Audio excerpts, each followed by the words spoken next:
Okay, why am I here? Why am I here? I want to tell my story somehow, but how do I explain it? How do I show it? The collection of books in this place, with their own stories and authors who chose to tell them, is a path to maybe find the answers. But Boyden Library is full of stories. Which one do I choose first?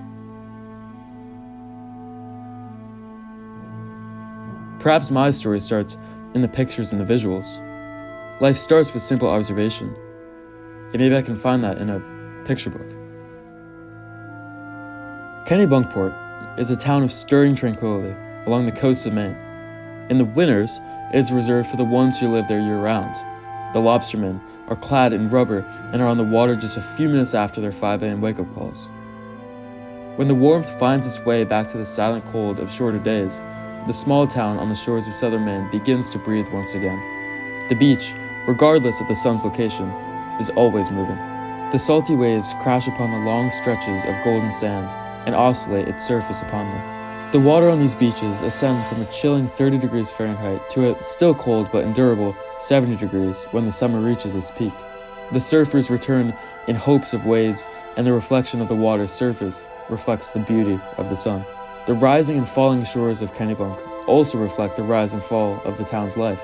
As the tide reaches its temporary high, the soundscape of Maine rises with it. The birds chirp some more, the tourists pack their lunchboxes for a day on the beach, and the locals find their way through the natural surroundings that blanket the town in a scenic layer of New England pines, meadows, ponds, and 2-lane roads. But how do I fit into this world around me? Since my eyes could open, I have returned with my family to this haven in Maine each summer. I drive the streets without a map, and I greet the store owners and ice cream shop employees that know me by name. But when the summer homes return to their dormant state and the green slowly begins to fade, I return to my other worlds, my other stories, my other identities. I drive out to Deerfield, Massachusetts to pursue these different narratives with their own settings and communities.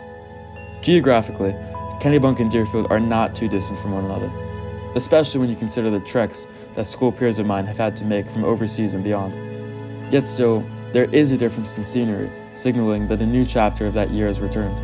I am now surrounded by the hills of western Massachusetts, and walk to the classes that sit in the Pawcatuck Valley.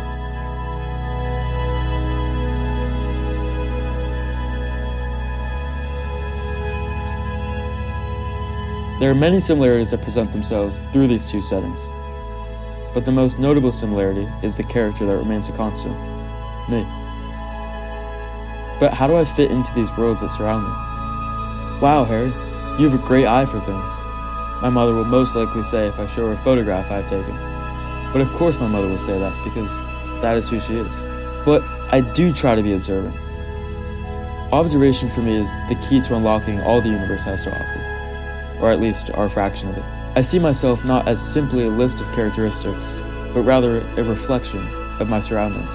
I'm an investigator who's determined to find the answers through evidence that may appear as ordinary to others. More often than not, I will stop to ask why.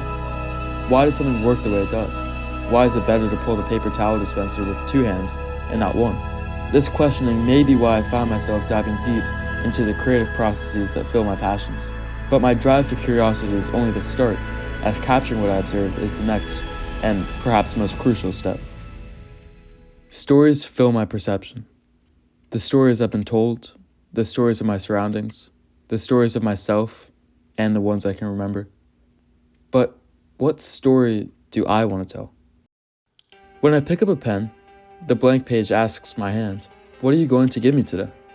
That answer is almost never simple. I want to convey a specific feeling. The setting is the rock overlooking Deerfield's campus, and the character is me standing there observing. The story I want to tell isn't how I got there or what I'm seeing, but rather that very particular feeling of seeing my campus among the hills of Massachusetts. How beneath my senses the hills are like the waves of Kennebunk. How the campus below is like a little summer oasis in the stretch of rocky shores. The temperature on that day might be nothing out of the ordinary, but the feeling of it may resemble distant childhood memories that my conscious has forgotten but my subconscious has remembered. Look how deep it is. Oh! Harry! But even with the gift of words and the brain to synthesize them, it can still be hard to truly describe the feelings that I hope to share. It is much simpler to visually show them. When I pick up the pen's brother, the camera, I am asked the same question: what are you going to give me today? Translating the story written with ink to the story captured by a sensor is like showing not telling, but to an extreme. Now all I have is showing. A picture says 1,000 words, they say, but sometimes I need more than a single frame. This is where filmmaking comes into play, in my desire to share my perception of reality and emotion with others. Across several frames and different shots, I can now fill in some of the gaps that any lack of vocabulary may produce. Now, I can show the progression of a feeling, how it shifts, how it evolves, and now I can harness my surroundings, my place in those surroundings, and the feelings that combine the two through a longer form of visual storytelling. There are so many stories that can be told, an infinite number for that matter, and they are sitting right in front of me every moment of every day. It isn't until I stop and observe that I realize these wonders.